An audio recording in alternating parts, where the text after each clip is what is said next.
Comment s'entraîne le meilleur crossfitter de la planète? On va échanger sur le sujet, on va analyser les choses, on va débriefer sur son programme d'entraînement dantesque. Êtres humains normaux, attention.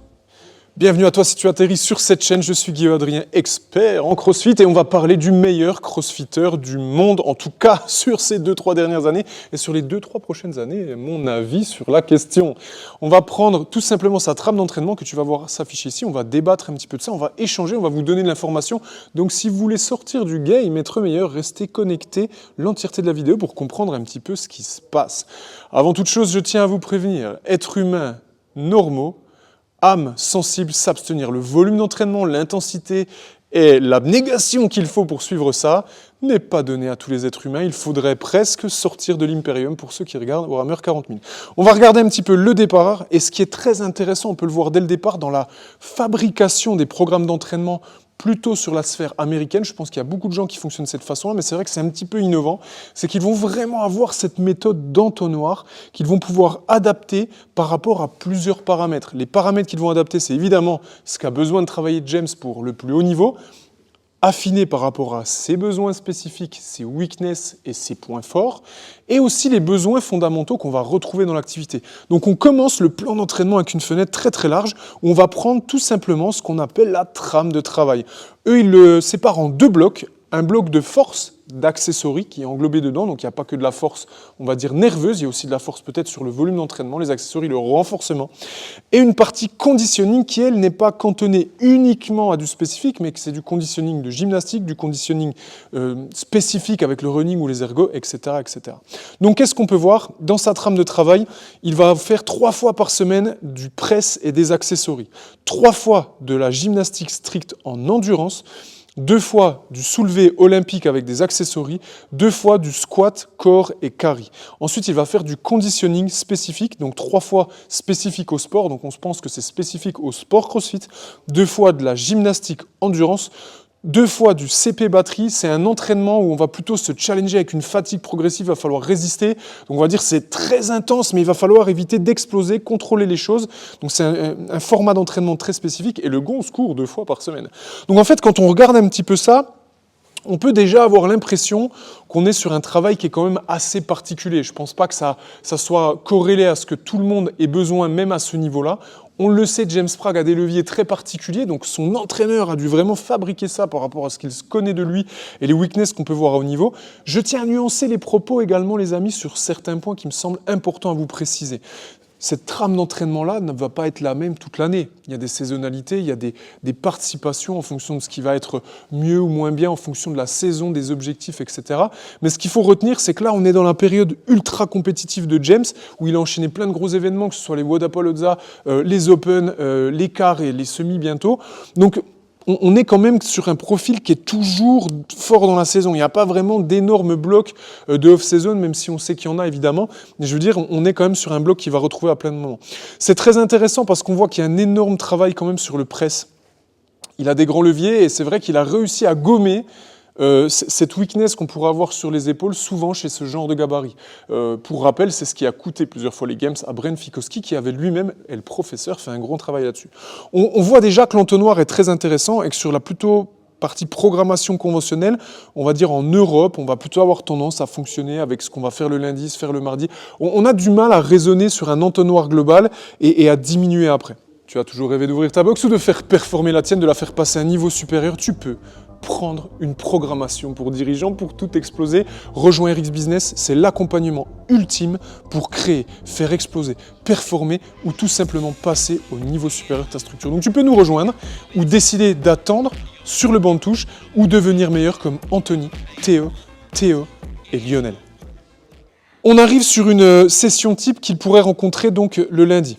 Et là, on va voir des choses qui seront intéressantes qu'on va pouvoir finalement avoir en récurrence dans ces semaines d'entraînement. Le lundi matin, session 1, donc between the neck, press. Donc toujours du press derrière la tête.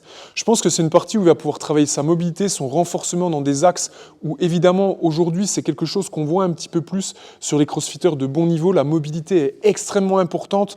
De plus en plus, évidemment, on voit que les athlètes qui performent aujourd'hui à haut niveau ont quand même une mobilité naturelle, même s'ils la travaillent. Aujourd'hui, il y a très peu d'athlètes de haut niveau qui sont vraiment raides.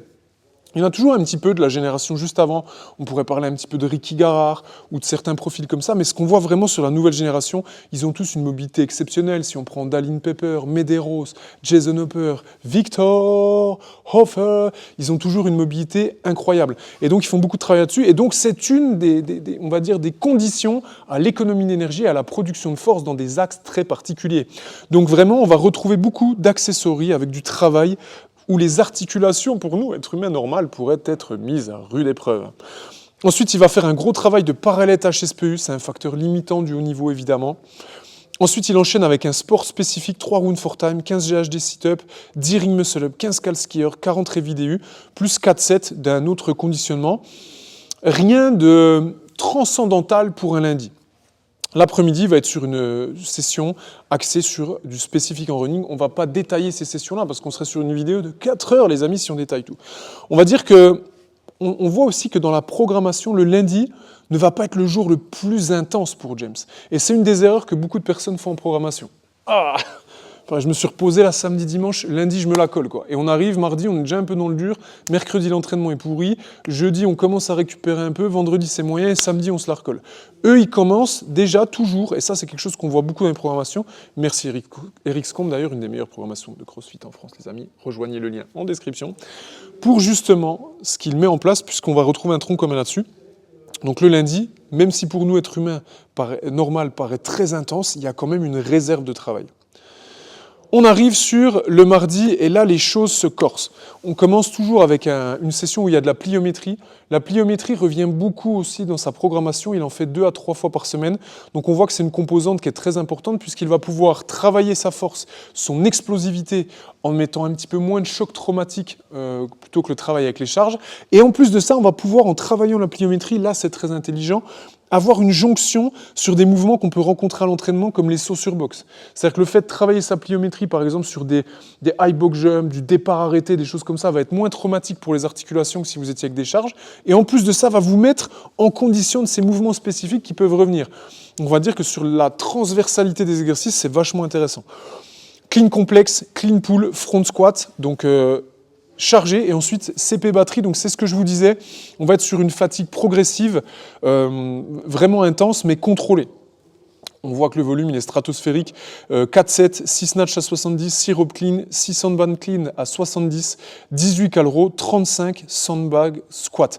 On voit qu'à chaque fois qu'il a les CP batterie, il y a un énorme volume de flexion, donc c'est vraiment intéressant. Session 2, corps et carry. Quand vous marquez corps, c'est pas 4 x 20 sit-up, hein. C'est des supersets, c'est de l'isométrie, c'est des mouvements avancés. On a un vrai travail de stabilité de la midline assez intense, mais ça me paraissait pas non plus trop important à détailler. On veut vraiment parler du cadre global.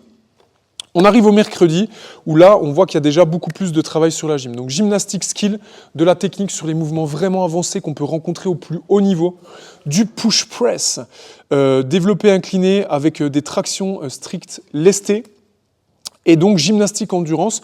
Donc on voit souvent qu'en fait, dans le travail qu'ils ont voulu mettre en place, le travail du bloc de force sur la gymnastique stricte s'enchaîne après avec du conditioning de gymnastique.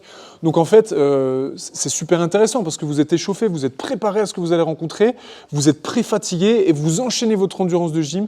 Par contre, normalement, quand tu enchaînes les 2 blocs, le lendemain, tu te lèves, tu as vraiment une vraie fatigue musculaire qui s'enchaîne. Et donc on peut voir qu'après tout ce travail de strict, en fait, le gonze, il va faire 2 sets avec un gilet lesté, 20 calais cowboy, 8 chest to bar, 4 bar muscle up, 50 feet handstand walk, 12 dips, 20 push-up, plus 2 sets sans veste, 16 caléco, 8 chest to bar, 4 bar muscle up, 50 feet, donc ça représente je crois 15 mètres ou 30 mètres à vérifier de handstand walk, 12 dips, 20 push-up.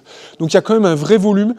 Et il faut aussi remarquer un truc très important, je trouve que dans sa programmation, il fait quelque chose qu'on ne voit pas tout le temps dans les programmations plus conventionnelles, c'est que le travail d'endurance de gymnastique, il y a toujours quelque chose d'autre que la gym pure. On va toujours avoir un mouvement ou quelque chose qui va faire monter le cœur. Donc là, il y a de l'écho. Donc lui, en fait, si vous voulez, il n'y a pas que la fatigue musculaire, il y a la fatigue sanguine, il y a le flux sanguin. Parce que si vous voulez, il y a la résistance musculaire, ce qu'on peut voir à l'entraînement. T'enchaînes un superset avec des pull-ups, des chests, des barres et muscles, c'est une chose. Mais quand tu as fait de l'éco-bike avant, même si tes muscles là sont frais, le sang a dû être envoyé partout, donc tu as une limitation au niveau de ce que tu es capable de faire. Et donc eux, ils incluent toujours ce travail-là. L'après-midi, carry, accessory, je vous l'ai dit, fait du carry au moins 2 fois par semaine. First day running, donc il n'y a pas de zone 2 chez le gaillard, c'est toujours du travail de running. Même son running, moi j'ai vu les sessions sont quand même assez intenses. Après par rapport à ses paces à lui, évidemment, ça n'allait peut-être pas autant que ça. Mais en tout cas, on voit que dans sa globalité d'entraînement, il y a assez peu de zone 2. Ce n'est pas quelque chose qui met vraiment au centre de l'échiquier. Ensuite, Friday, donc vendredi et samedi, c'est les 2 jours les plus durs pour James. C'est les 2 jours les plus intenses. Donc on voit qu'il y a une montée en puissance sur la semaine. Session 1, la plie, je vous le disais, ça revient chaque semaine. Saut de presse, donc squat complet, travail en between the neck. Donc vraiment travail d'amplitude, de renforcement, de production, de mobilité et de force dans des positions contraignantes. Snatch complexe, back squat, sport spécifique avec un brutal Friday. C'est vraiment les entraînements les plus hardcore possibles. Donc vraiment, c'est hyper intense. La session 2, il commence par les accessories et un CP batterie, où là, il y a des EMOM 20 minutes, pour vous donner un exemple, avec du biker. 275 watts, pour lui, c'est vraiment un rythme qui est tout à fait gérable, c'est pas intense. Par contre, ça enchaîne après avec 2 rounds du DT et 30 sandbag clean assez léger. Donc je vous le disais, il y a toujours un gros volume au niveau des jambes et un temps d'effort assez long. Ce vendredi, il est monstrueux. Ce qui est aussi assez frappant, c'est que le gars, quand on y regarde de plus près, il fait 1 fois du clean, 1 fois du snatch dans la semaine. 1 fois du clean, 1 fois du snatch. Donc c'est peu conventionnel. Par contre, il fait beaucoup d'épaules, beaucoup de renforcement de position, beaucoup de choses agressives sur sa gym et son travail au niveau des épaules. Et donc là, on arrive à nouveau sur le Saturday, donc le samedi, l'autre jour qui est hyper intense, avec un travail technique de gymnastique. D'ailleurs, cette journée-là, elle ressemble un peu, je crois, elle ressemble au mercredi. On voit que la journée du samedi ressemble au mercredi. Ensuite, il a un énorme travail sur les épaules, déficit strict HSPU. Donc, encore une fois, c'est parallélette ou déficit. On est assez peu sur le travail classique parce que finalement, il va pas le rencontrer dans sa saison. Même si quelqu'un est meilleur que lui sur cette partie-là, ça ne le limitera pas. Par contre, quand on arrive au haut niveau, il va rencontrer des choses plus spécifiques qu'il doit mettre en avant. Et ensuite, on a sur un sport spécifique, où là, on tombe sur des formats aussi qui sont très intenses. On a pour exemple une session type du samedi, 18-15-12 déficit HSPU, toast to bar, burpees, broad jump, enchaîné avec un petit 4 time, 19-8-7-6, HSPU et 14-12-10-8-6 toast to bar, où il essaie de remettre de la vitesse après la fatigue de la première partie. Accessory, il se repose et il a une session 2 où il va travailler le corps. Donc vraiment, si on analyse les choses, si on prend le volume, le mec en 3 jours, il a fait plus de volume que toi en 2 semaines. L'intensité est juste stratosphérique. L'haltérophilie, finalement, elle n'est pas si présente que ça, puisqu'on va être que 2 fois sur les lifts olympiques, même s'il va y avoir des rappels avec le travail du push-press, le travail de position à un autre endroit, et le travail un petit peu de bas du corps sur tout ce qui va être aussi squat et tout ça. Des fois, dans la partie accessory, il va avoir du pull, qu'on n'a pas forcément pu détailler là, mais on voit qu'il y a une construction vachement axée sur 2 blocs, qui est la course à pied, facteur limitant du très haut niveau que vous devez maîtriser de la meilleure façon possible, le mouvement lié aux épaules, avec notamment du déficit et de l'efficience là-dessus, qui est vraiment un facteur limitant, et un très grand volume de gym sous fatigue. Ça, c'est des composantes qui reviennent énormément dans sa programmation. Et en fait, le mec a beau être stratosphérique et très très fort sur les ergos, en fait, il les travaille assez peu en spécifique. Là où d'autres personnes vont devoir faire un travail spécifique. Je prends l'exemple peut-être de Victor, je ne sais pas sa programmation aujourd'hui, ou même d'autres crossfitters avec des gabarits peut-être un peu moins élevés. Ils vont énormément avoir de travail spécifique sur les cobayes, de spécifique sur armeurs, skieurs, ce genre de choses, que finalement James ne fait pas, il va plutôt l'intégrer sur des formats d'entraînement. Autre point qui me semble très important de vous expliquer, c'est vraiment ce que met James dans son entraînement pour être au plus haut niveau. Pourquoi c'est un Super Saiyan ? Quand il fait quelque chose, il a cette notion d'intention au maximum. Il ne fait pas les choses pour faire les choses. Quand il lift, il est énervé, il met l'explosivité qu'il est capable de mettre. Chaque répétition est faite avec une intention, une énergie, une dévotion sans faille. Donc définitivement, James fait partie de l'Imperium et on pourrait presque dire que c'est un Primark. Vraiment, c'est exceptionnel. Donc j'espère que cette vidéo vous a plu et vous permet d'en savoir un peu plus pour nous, êtres humains normaux, qui devons nous inspirer des meilleurs en prenant partie de ce que font les meilleurs pour essayer de nous améliorer, nous, à notre petite échelle, dans notre quotidien de sportifs passionnés.